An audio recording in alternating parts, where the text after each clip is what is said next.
Welcome to Girl on the Gov, the podcast, where our goal is to make politics more accessible and less intimidating. The show features an interview with an expert in the political field, walking us through the many cues we have about politics, civics, government, and more. By providing civic education in the places we are, on our phones, and in the language we speak. And yes, we know we say like a lot. It's kind of the point, because politics needed a rebrand. Welcome back to Girl on the Gov, the podcast. Happy Wednesday. Did you hear us on NPR this morning? Or yesterday morning for those listening.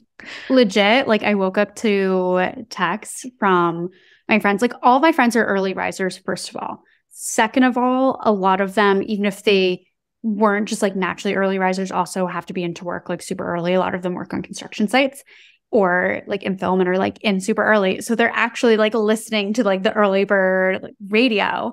Yeah. So I had texts being oh my God, wait, Girl on the Gov was literally on the radio. I know. I wish I could listen to it. My mom's best friend, she's a nurse, and she texted. I woke up to text from her, and she was like, "Oh my God, I just heard you on NPR on my way to work." What? That's casual, so cool.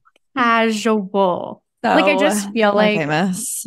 One, it's so cool because of just every element. It's really cool from the perspective of what we're talking about and why we were featured, which is talking about the evolution of organizing and how dating apps, specifically what we did with NextGen and Kristi's idea, who we'll get to in this very episode, is, the future, and how meeting young people where they are is so important, and all these different things, and actually getting to spotlight the innovative ways in which we're getting young people out the door and to the polls, and also just activated in politics.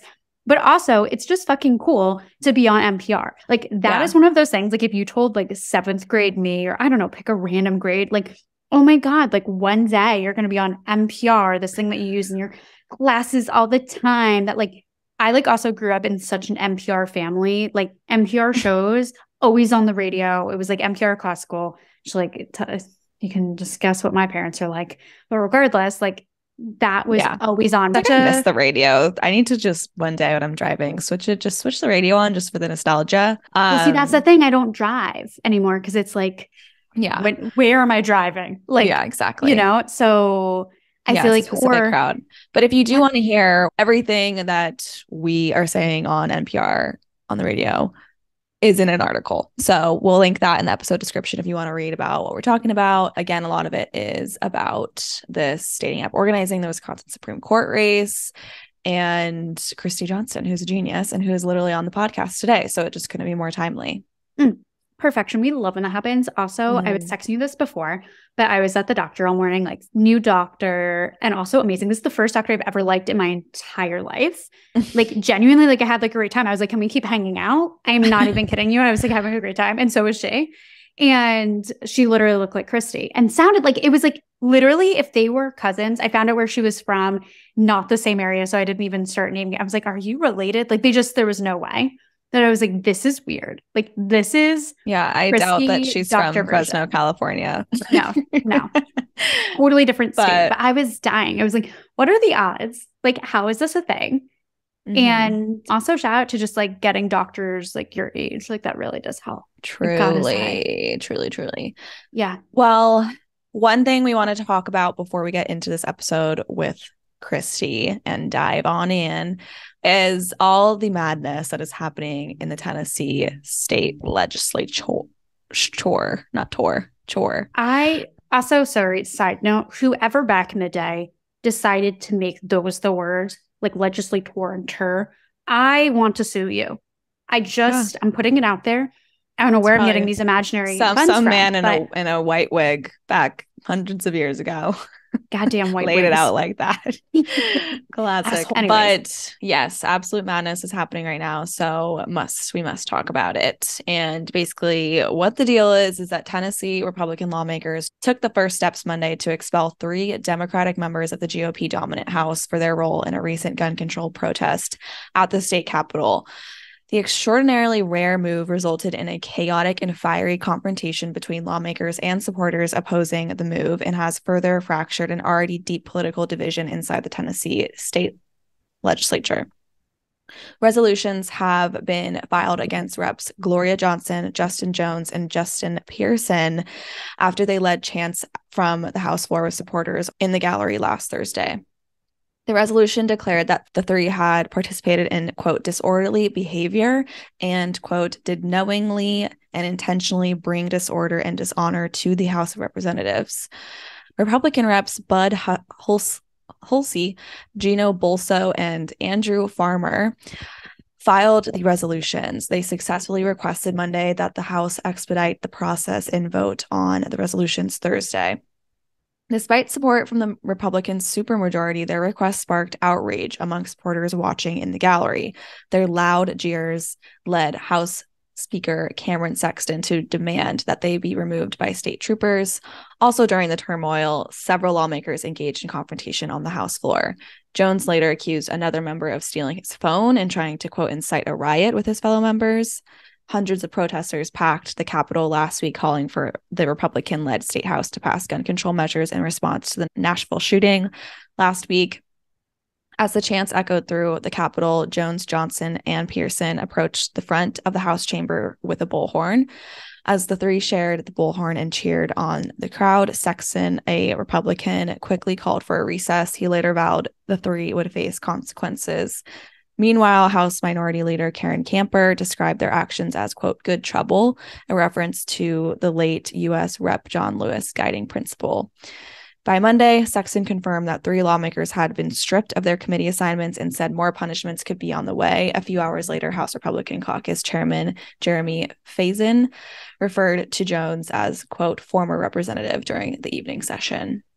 Literally trying to expel people. In addition, like just to add some other like color here, besides that they are trying, the Republicans here are trying to paint what the Democrats are doing, which is protesting with people that they represent for gun reform. They're trying to paint it as an insurrection. They're like, it's the insurrection on the Tennessee Capitol. And like, it's nuts. Then also, quote from a Tennessee rep, Republican William Lamberth, just in this general context, he asked students protesting gun violence which gun they'd like him to use when shooting them. If there's a firearm out there you're comfortable being shot with, please show me which one it is. Like, that's his reaction to students asking for gun reform so that they stop dying in classrooms, in supermarkets, every fucking place that they are. Like, what type of deranged? And then, in addition to that, the fact that one of the reps also was sharing like some of the situations that some of these Republican reps have like sort of put themselves in. There's a Republican rep that's being investigated for sexual abuse of women teenage girls on the basketball team he used to coach years ago. Like, there are like multiple scenarios in that larger category of like, yeah, maybe you deserve to be investigated and also expelled from your elected office. Protesting and sharing your voice on a political issue, that's exactly what we want from our elected officials. That's why they're there, to use their voices and use their power as the people, as the dedicated person representing a group of people in a particular district. Like, this is them doing their job. The irony of the Republicans trying to form, like, essentially gaslight and then turn it against them is just absolute bullshit. It's like, also and just the irony of the recent like drag queen bill too. It's just so frustrating because that's all about like drag queens at libraries or like book readings or whatever to protect children. And it's like, okay, how about the children literally being blown to pieces in their classrooms? Why is there no movement there? And obviously, like, they have all their like bucketed answers as what to say back, and most of them include more guns and giving teachers guns. And it's like, teachers already have the shit end of the stick. We treat them like shit. They are there to educate. They spent their education learning how to educate. They didn't spend their education learning how to be a police officer or to defend people or to be armed. That is not how this should work. That's not the solution. And it's just so beyond. And here's the thing too that like goes paired with that is like, even say you're like, okay, you know what, arming teachers is a route to go, and it's just a part of the job these days or something like that. well, you're still not training them more. You're not paying them more. You're not giving them better hours. You're not like doing anything to actually improve their lives. You're just absolutely putting more and more on them. Like if you actually respected teachers and students, you would be supporting the infrastructure around it, not tearing it down. Yeah. Like it's just every little bit of it is just bullshit. And this argument of the kids is just so infuriating. I can't imagine being also like the kid of one of these motherfuckers. Like I really literally can't. Like, it makes me think it's like, do you even care about your own kids? Because it's not at this point, like these actions to me, this is not a difference of opinion.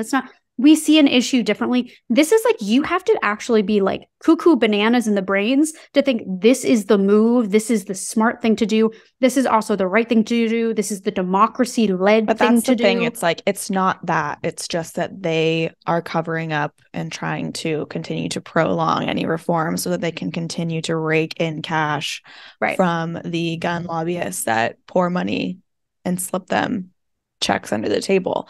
And that's what this is. And all of their bullshit answers just become more and more stupid because they're trying to just continue to divert the conversation.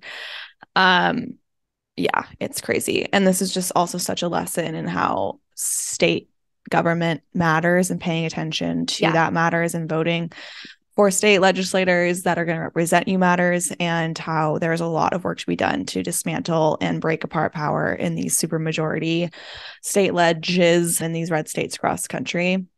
Yeah. Totally.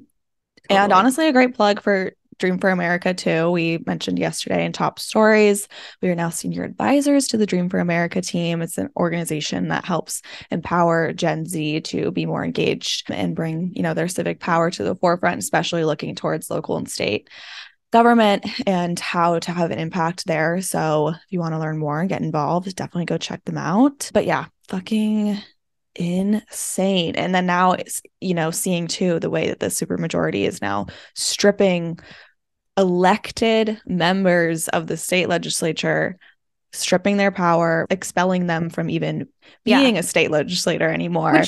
What the fuck is that? I literally never knew this is a thing, which is like what we always say, guys. Like we're always like learning with you guys too. Like this is something I had no idea this is even possible. I don't know. And like sitting here in this moment, like I don't know if this is something that every state legislature is able to do, or if this is different per state ledge. Like I actually like that's something I hope to have time to like really look into sometime this week. But I literally, when I started seeing that element of the story come out, I was like, excuse me? Like, does that mean like, like how a censure is like a little bit legless? Like it's, symbolically like not great, but like whatever, you live. Like I at first was like, is that what this is? Is that in that category? But it's not. And it's just so crazy that like you would be able to just vote out as another legislator, a fellow, like your colleagues are voting you off the island. Yeah. Which is ridiculous because they didn't vote. That's not their power. The reps didn't vote them in. Yeah, like, the electorate. And that's why I'm like, why is this not an impeachment thing? And then if it's an impeachment thing, then like really show me what they did. Other thing too, the fact that they're even mentioning the word insurrection when probably most of these people deny that the insurrection was even a thing on January 6th. And now you're using that as a way to explain what's happening in Tennessee, which is just not the case. They are very peaceful protests. Kids are literally like singing and sitting down in hallways. They're not breaking windows and threatening people's lives. So let's get that really fucking clear, folks, because literally just and you know what bullshit. That's a great moment though to plug one of our favorite resources ever, which is the Insurrection Index by our friends at PublicWise. It's actually in this week's newsletter. FYI is a bookmarkable. So side note, if you're not signed up for our weekly newsletter, which has action items, resources, great reads, all the things, make sure you are signed up. You can go to our website, make it easy peasy. It'll of course make its appearance on our stories and all that. But anyways, this index shows you who is involved with the insurrection. There's been like over 1,000 people arrested as related to the insurrection. So it's obviously really and hard now to they're part of the J6 choir. Literally. But over 200 of them are elected members. So just think about that. Just think crazy. About that. Also, just really small side note. Well, first of all, top stories yesterday, we talk about Joe Cella and some Joey B updates. If you don't know what Joe Cella is, go listen to the episode. We talk about Florida and that state legislature and had the insane abortion ban and gun expansion laws that are coming through. The Wisconsin Supreme Court race today, aka yesterday for you listening, and what to expect on election night and the days to follow. And then the Trump indictment arraignment situation. Apparently the mugshot isn't happening. Yeah, I saw that. I think this is The Hill this morning talking about like the process for it. And there's only going to be a few cameras allowed in for a very short amount of time and no video, only video outside of the courtroom, which is a damn shame. You know, the only thing I will say let me put on my legal team hat over here, is now I don't have to deal with the possible repercussions of if like we're using the image without copyright and not knowing the laws and issues. Well, the thing is, I honestly think that there not being a mugshot and content of the arraignment and everything, that honestly hurts Trump, because the Trump base was really excited to also kind of like use that and like spin it. So I don't know. Nonetheless. Yeah, agreed. Plus, it's also like in the world of fake news, like a picture tells 1,000 words. You know, it's like you need, like, it's a legitimizer. Like, I can just see someone in QAnon country being like, did it really happen though? Like, was he really? Where's like, the mugshot? You know what I mean? Yeah, right. So I don't know. Classic. Let's get into this episode. We teased it enough. Kristi Johnston is back on the pod, you guys. She was our very, very first podcast guest ever in 2020. When she mentioned the literal organizing idea, now it's just all we talk about. So full circle moment, guys. Totally. And literally, just God bless her, because we did not know what we were doing back in the day. Like, we're literally like, we were just doing a full YOLO, you know? And like, we didn't know if it was going to work out, but also too, like, how we were going to sound as podcasters or interviewers. We're like, want to come on our podcast with no episodes and no listens and like all those things. And she really did us a solid and believed in our mission too. So thank you, Kristi. And now we're like continuing the conversation, which is fab-you-lantastic. I promise we're not just going to keep talking about dating app organizing. We're talking all about the youth vote and diving into all of the numbers and such and the breakdowns of not only the midterm elections, but 2020 as well. Because again, we had Kristi on right before that election. We talked about how the youth vote was going to turn out. And so we've seen young people absolutely kill it at the voting booths over the past couple of elections. And so we're breaking down what that all really looks like. And then we also look at 2024, because we are expected to be the largest voting bloc of 2024. And we're talking about whether we see a shift in media attention towards young people, campaigns and political entities actually reaching young people, if there's going to be a shift in priority there. So we get into all the tea, and we have a lot of hot takes. We do. Hot takes, cold takes, medium takes, all the takes. Regardless, let's get into it. So without further ado, here's Kristi. All right, Kristi Johnston. Welcome back to the show. Guys, we have our very, very first guest ever back on the show. Like, how does it feel to be back 2 years later? It feels like a lot of time has passed. A lot has changed. Happy to be back. Thanks for having me. And yeah, excited to talk to you guys today for sure. Yeah, like literally whirlwind. I don't know how 2 years could have happened since, but whatever. We're glad we're at this point. See, wait, guys, actually, before we even get into this, did you see that Tiger King is running for president today? I did see that. It was genuinely, it gave me like not just a chuckle, but I was like, you know what? This is weirdly like the therapy I needed for the day. But it brought me back to 2020. Yeah, I was like, also it's like the 3-year anniversary of the lockdowns or whatever this week. And it's just too much. Also, I didn't even read what party is he running for. You know, I didn't get that far either. I just like laughed and then shared it around the world without even getting that far. Maybe the Tiger Party, is that a thing? He's going to start his own party for sure. Tiger Party. Well, don't brand that. That's actually good. Well, again, a lot has changed. Donald Trump used to be our president last time we had you on the show. And we also were just like just little noobs getting into this podcasting game. So there probably are a lot of people who are new here and don't know even who you are, hopefully didn't listen to that episode because while you were amazing, we weren't. And we're always like, don't listen to our first episode. There's no episode. Don't go listen to it. Yeah. I don't know what you're talking about. So for those who don't know, who are you? How did you get here being a national press secretary at NextGen? Tell us your journey.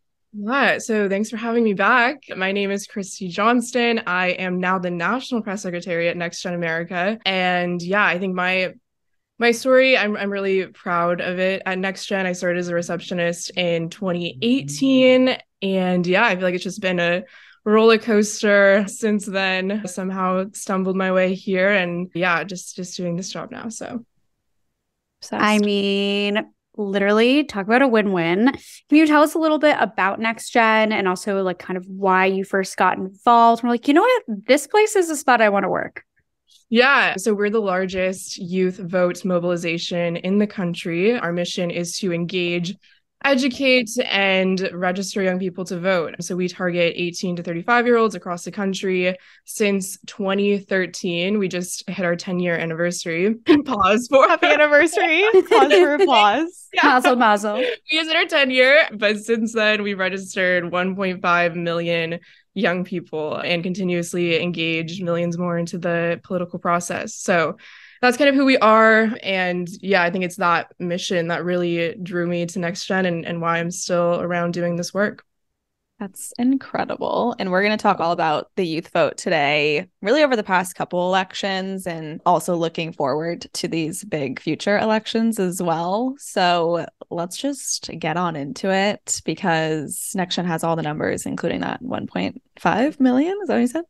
Something like that. Crazy and impressive. Well, to kick it off, let's start and talk about 2020 because when we talked to you, it was like right before the election. So we didn't know what was going to happen yet. We didn't know if the youth vote was going to turn out. That was kind of what our episode was about. And we should break it down. Like, really, how did the youth vote perform in 2020? Yeah, I mean, when we're looking at 2020, like you said, Maddie, there was a big question mark on were young people going to be as engaged as they were in 2016, where we saw 39% of young people turn out, and also have been on an upward trajectory since 2014. So we saw this kind of, increase over the last few years and really were looking at if that was going to happen again. And it did. We saw record-breaking youth vote turnout for a presidential. 50% of young people ages 18 to 29 turned out. And that, was an 11-point increase from 2016.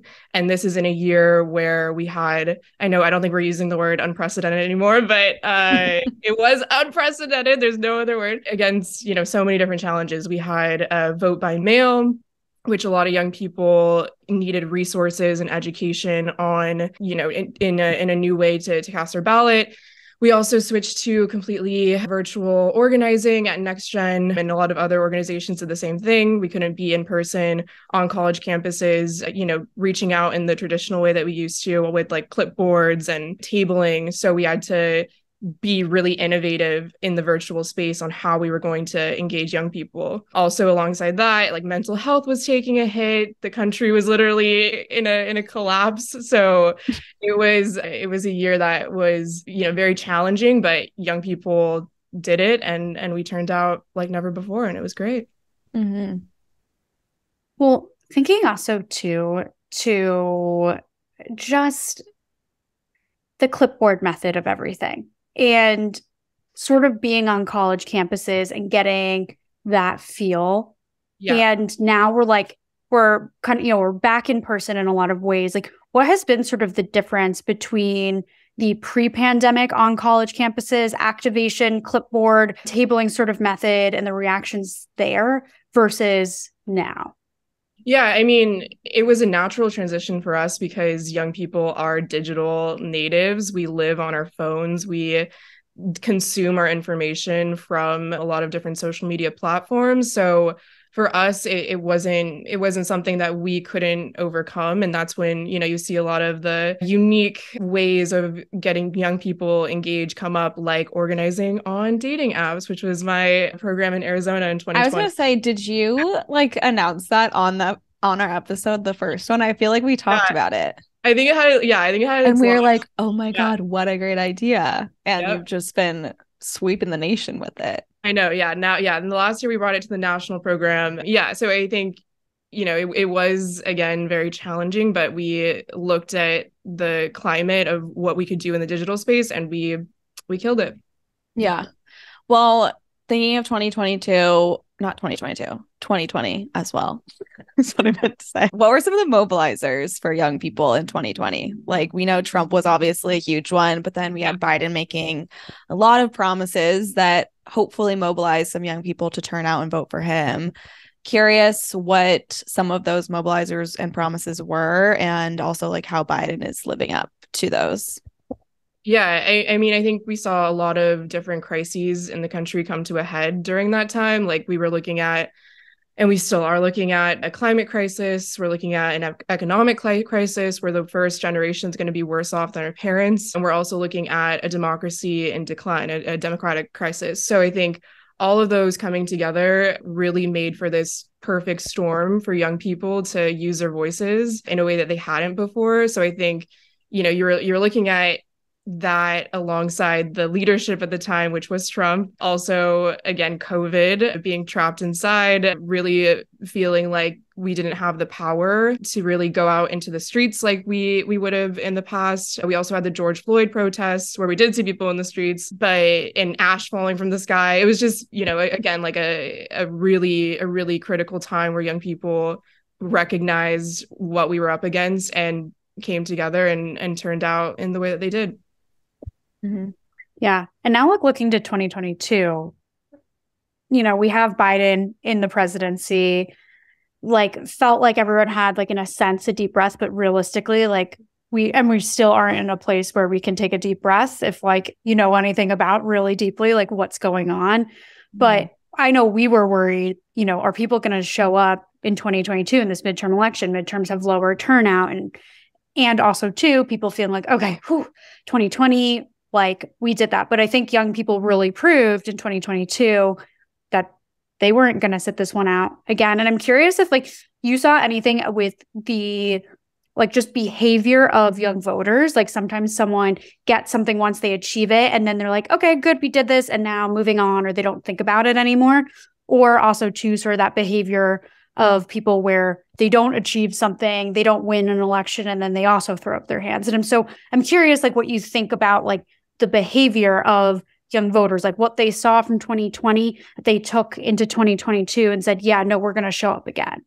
Yeah, I mean, and that's why, NextGen has been investing in the infrastructure to keep young people engaged. It's not about one election. It's not about a certain candidate. It's about bringing in voters who are going to make that initial vote and then consistently turn out once they become a voter. And, when we're talking about, like you said, 2020, we have to remember Biden was not the youth vote candidate. That was Bernie Sanders for the most part. He was definitely a unique sell for us to young people, just given the like we are the youngest and also most diverse generation in American history. So I think selling an old white man like Biden was definitely hard for us. But, young people did it anyway. They came out, they elected him. And, since then we've been starting to see some real change around the issues that we've been fighting for. So we're looking at, a lot of the policies that a few years ago seemed so outlandish to be talking about come to the forefront of the agenda because young people have been organizing, because they've been staying engaged. So when we're looking at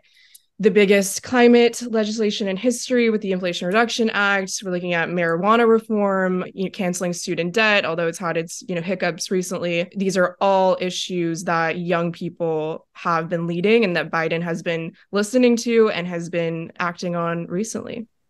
Mm-hmm. Well, looking at some numbers as well for 2022, how did the youth vote end up performing? What were some of those kind of like big takeaways from the numbers you guys have at NextGen? Yeah, so a lot of the reporting that you're seeing, well, all of the reporting that you're seeing now is still being done based off of exit polling, which a lot of people are not aware of. We're just now getting back numbers from our states that we're doing, analyzation of, and we'll start putting out soon, but that won't be until like the end of March. So right now what we're looking at, I know it's insane. So what we saw, again, based off exit polling, was 27% of young people ages 18 to 29 turning out in the election. This was the second highest youth vote turnout in a midterm in the last 30 years. And that was only behind 2018, where we saw 31%. Wow. Which is impressive, but also like still low, which shows we need to keep activating and organizing. And I'm curious what your POV is on 2023 as a year where there are plenty of elections, albeit not the midterms, not a presidential year. And then also what you think the youth vote will look like in 2024, which is that big presidential year with like all the buzz and all the press and all the eyes and sparkles and whatever.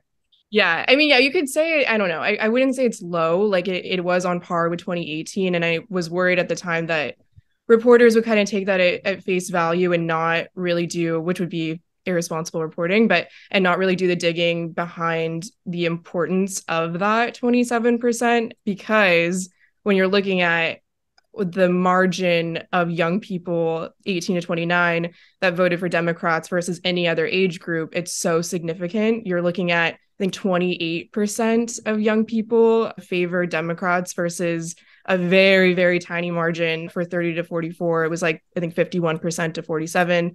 And then the last two age groups favor Republicans. So when you're looking at who is behind the stopping of this like quote unquote red wave that Republicans were talking about for months before the election, it's clearly young people. So like you said, Sam, too, like when we're looking at 2023, a lot of our focus this year is around legislative priorities. So we're really focused on, state advocacy as a lot of these different bills are coming up in the different states. And yeah, using this time to really prep for 24 and what we're going to see in the Republican primary, especially whatever is going to come up there, who's going to be the nominee, and then really, building support around who's going to be the Democratic nominee, which is likely going to be Biden. Yeah. Do you think that there was recognition of the youth vote and what they did in 2022 in the press, like especially with your work specifically in your day-to-day? Like, how was it kind of getting that word out there of like, literally Democrats would be nothing without us? So is that like something that you kind of felt like wasn't getting the recognition or, airtime that you wanted it to, or kind of like what's the temperature right now of like what people are actually believing as far as like the power of the youth vote? Well, yeah, it's funny you asked that, Maddie. I don't think we got the recognition that we deserved. I was definitely frustrated to see a lot of hesitancy from media, to give young people the credit that was due. We, again, like saved Democrats' asses in the midterms, but we weren't getting the headlines that supported that.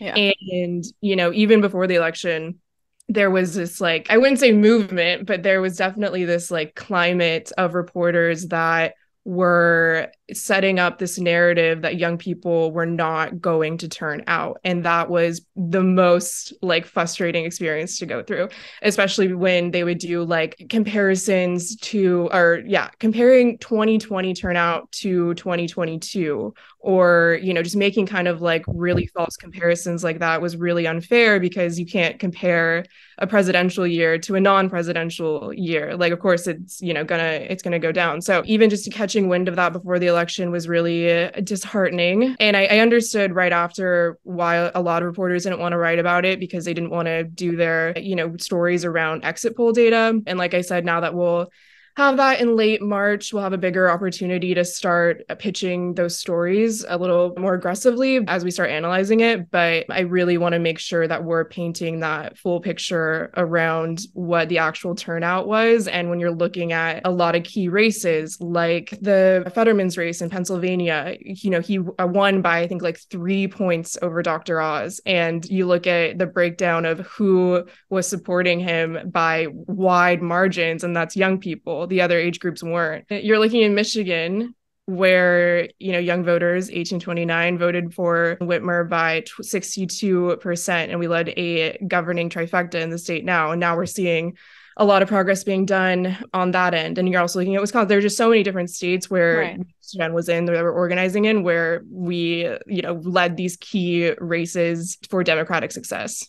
Yeah. I think I can so relate to that frustration on so many levels. I think Maddie and I both can.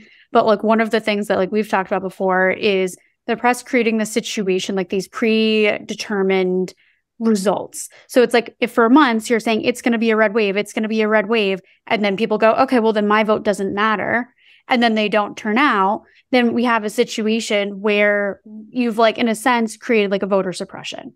Right. Because you've already created the temperature, you've created the context and the environment, and you've made people feel hopeless, or at least their action has no value to it. Curious why you're seeing this, as far as just people kind of discounting the youth vote, especially Democrats looking at this huge election coming up in 2024. Why wouldn't there just be all the energy put there to mobilize this group? Do you have an answer as to why they still aren't getting on that page? Is it because of the issues young people care about? Or what do you think? What's your theory as far as why they're not getting the picture? I think Democrats realize that we've been saving them for the last few years. I think, again, when we haven't been excited about certain candidates, we're still showing up and voting. And I think it's not really on...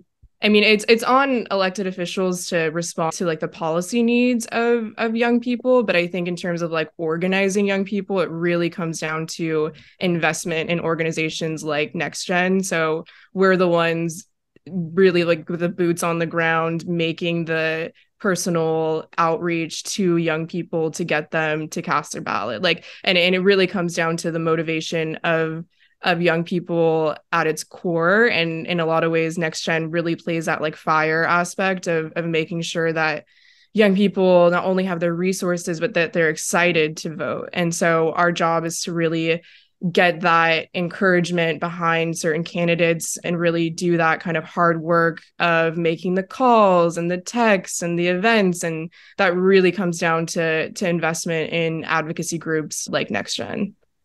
Totally. But it's just frustrating that it has to fall onto that, those kind of external groups who really, you guys are motivated by kind of the mission and the passion behind the work. Whereas just, I don't know, it just looking at a Democratic Party and they want to win, I would assume that's their bottom line. There's a clear pathway to do that. It's just really interesting when you think about why they're not, I guess, getting there yet or prioritizing that yet. I have some theories, but I've been really just pushing out my making you think theories on the show. So I'm gonna roll it back a little bit so I don't become a conspiracy theorist. I was gonna say we're getting real close. I know. I need to reel it in before someone comes for me, but it's fine. You've already been memed on TikTok, so it really get much more ridiculous. Best day of my life. Yeah. Oh my gosh, I want to see it. I haven't seen it. Yeah, no, I literally first saw I was doing press searches. I was I wonder if we've been featured anywhere, and it was no, random things coming up, and then it was just Maddie full on meme. And I was this hideous screenshot of me on TikTok. Just thank you so much. But then Harry Simpson, the typical Democrat on TikTok, he was recently memed a whole bunch and was making a whole TikTok about it, and I was oh, you've made it. You finally, welcome to the club, welcome to the memed people. It's a rite of passage. It's fine. Bye. Nonetheless. Happy for you, Maddie. I'm so happy for you. Thank you. Thank you so much. My mom's really proud. Yeah. That's what counts. Well, what also counts is what the Republicans are doing in terms of organizing with young people as well. Because obviously we can organize on the Dem side, but the Republicans are organizing on their end as well. We kind of have to see, what that breaks down to be. And I'm curious what those mechanisms are. I've heard of Turning Point doing a lot of organizing. What are the organizations on the Republican side of things that are working with young people or trying to tackle the youth voter turnout scenario? Yeah, KJ has some stories with Turning Point, don't you?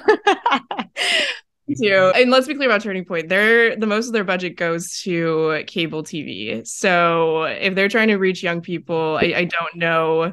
Not a lot of my friends watch cable TV, that's for sure. I think what I'm most concerned about, though, especially this year and the coming years, is this recognition from Republicans finally that young people are a formidable voting bloc and that they need us. And my biggest concern around that is funding. We've already seen like a windfall of money come into orgs like Turning Point, which will give them a significant advantage in the space and organizing. When it comes down to their, actual tactics or strategy, I spend no part of my day thinking about what they're gonna get up to, but I'm scared about the money portion for sure, because now that other people like Charlie Kirk or some other young Republicans who have ran recently are really, sounding the alarm for Republicans to finally invest in young people. It's definitely going to be something to look at and to something that we're going to have on our radar moving forward.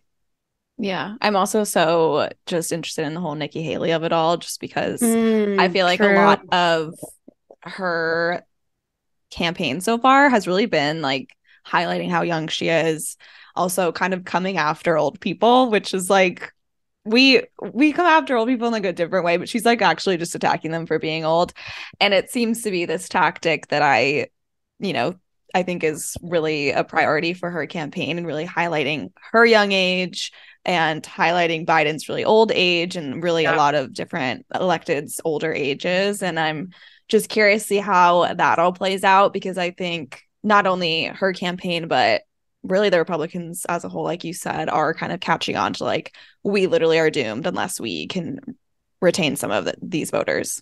Yeah, I mean, look at like Sarah Huckabee. Sarah Huckabee. Yes. The weirdest name ever, don't worry. Huckleberry, yeah, I almost forgot. Huckleberry. Wait, I kind of like that better. Something like that, yeah. She's doing the same thing, trying to, make an emphasis of her young age and how she's going to be mobilizing young people. I don't know. I think what I've seen so far from them is that Republicans have really put themselves in a pickle. They, haven't been investing in young people. They haven't been recognizing our needs or, our wants as a generation.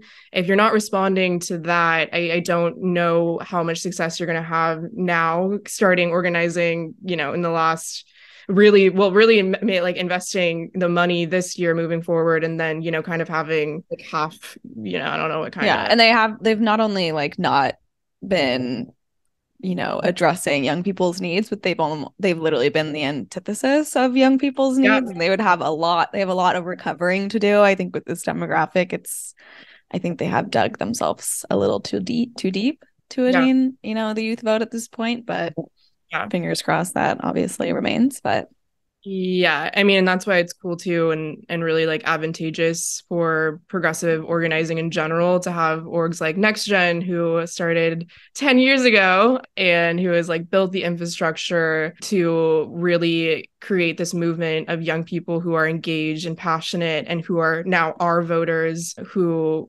really feel like they have the tools to continue this momentum. So I don't know, we're not stressed about what they're gonna do, but I don't really like the money that's coming down for them. So that's all I have to say. Yes, valid. Truly. Yeah, the money trail and all this stuff is like always so scary. Yeah. Especially right now. I feel like I'm not sure if it's scarier because I feel like there's been more reporting, more eyes on it, and we're just more hyper aware of it, or if it's scarier because like it seems to be that there's a huge increase in it and a lot more of it is dark money, sketchy. Right. I don't know. Either way, don't love it. Look, though, if someone wants to donate to me personally, I will take it. I'm happy to receive donations, preferably in the form of shoes. Huge fan. Drop your Venmo. Yeah, exactly. I'm just going to throw it in. It'll be in the description, the show notes. It's fine. Like, feel free to send me a pair of like really cute heels. Thank you, everyone listening. That said, we got to get back to this voter situation, which is talking about sort of the process for registering a vote. Like, registering a vote? registering, oh my God, the process for registering to vote, what does that look like for you guys? Like, what is the organizing tactic that you guys use to make that happen? Are there several tactics that go into place? Like, what does that look like for you guys? Yeah, I mean, once we understand a voter file in each state, we want to make sure that we're reaching people that wouldn't have been reached otherwise. So we want to make sure that we are doing that initial outreach, that we're getting them registered. And then again, once they're voting, making sure that they're consistent voters, making it habitual, making sure that they're pattern voters. So that's really what our process looks like. Yeah, well, we always talk about too, like kind of the next steps after you register someone. Like we always wonder, like, okay, they're registered, but is someone like holding their hands to the polls? Because that's also such a big step, because learning about your ballot, getting there can also be an intimidating process, not just registering. So like, do you guys do that? Do you guys kind of pass on to another organization that does that? Kind of, how does that work? Because I think that's such an important step. Yeah, I mean, I wouldn't say like hand holding, but our big thing is building a list, reaching out to that list, and then making sure that we're doing as much following up as we can, whether it be texting, calling, getting them signed up to volunteer. We really want to make that relational organizing an important part of our outreach in general, to make sure that, you know, they feel welcome in our community to continue to vote and continue to advocate for the issues that they care about the most. Mm-hmm. Period. Well, just to kind of close thinking about 2024, millennials and Gen Z are expected to be the largest voting bloc in the country officially by 2024, I believe. So you guys have a lot of people to register. What, first of all, are you kind of seeing? I think maybe, like you mentioned, you're kind of waiting for those numbers from 2022. Do you think that's going to really, like, whatever those end up being is really going to shift the conversation in the press as far as like looking into 2024 and whether people finally like wake up and start prioritizing this group? Like, what kind of are you seeing looking to 2024, and also how is NextGen preparing? Yeah, well, if I do my job well, I hope we start turning that narrative around, that, you know, it was young people that saved Democrats. I think for 2024, we're going to be using a lot of the same tactics that we have been using and really building on a lot of the successful campaigns that we've run. One of them being our influencer program. So we reached over 70 million young people on TikTok, on Instagram, on Twitter, every social media platform, using influencers who have thousands and millions of followers. So we were able to get them to share our links and get them to use their audiences to become civically engaged. That has been our most successful program so far, especially this year where we were able to get athlete influencers to join us. We had a college athlete program where it was the first time in history when college athletes were able to make a profit off of their name, image, and likeness after a Supreme Court ruling last summer. So NextGen took advantage of this and started using them as spokespeople on their different platforms to get young people engaged. So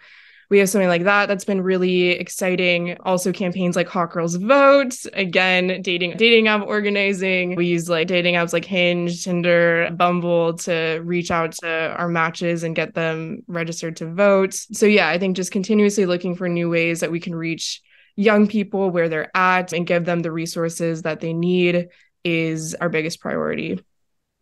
Obsessed with the dating apps. Yeah. I'll never get over it. Also, too, like for Maddie and I, like our conversations are automatically political from the jump, like on dating apps and then on a date. Because people are like, especially if you even like get us onto the date, like the first thing the dude's gonna say is like, oh, like, what do you do for work? And it's like, oh, well, we like work in politics. Yeah. And then it's like, well, all right. And then it automatically becomes a conversation. So sometimes they go well, sometimes not so much, but like just, you know, really depends. But regardless, just on my profile, even I have like a podcasting pick and then something like political as well. And it's like it automatically starts the conversation. What I find is really interesting, though, is whenever like I have liberal on there, too, is when I get a conservative guy that likes the podcast pick. Oh, and I've been, And that is I've been getting one, that a like, lot recently. The one thing on Hinge that I will always include, because I'm like, I am always putting liberal on there because I'm like, just don't even come over here if that's not for you, because I've just been through too many conservatives in my life. You have secret closeted ones that I'm just like, don't come near me if that's the case. It's fine, but just not me. I'm not your girl. But anyways, we're obsessed. How can people get involved with NextGen and what you guys are doing? Is there anything you can shout out, where people can find you, all the things? Yeah, I mean, I would just say go to our website, nextgenamerica.org/vote. That's our voting hub where you can look at volunteer opportunities or also just resources that you need personally, and join us there. Ooh, well, everyone go get involved for races this year and, of course, looking at 2024. Thank you, Kristi, for coming on. It's always a pleasure. Can't wait for round 3 one day. And that's it. Thank you. Thanks for having me. Always a pleasure.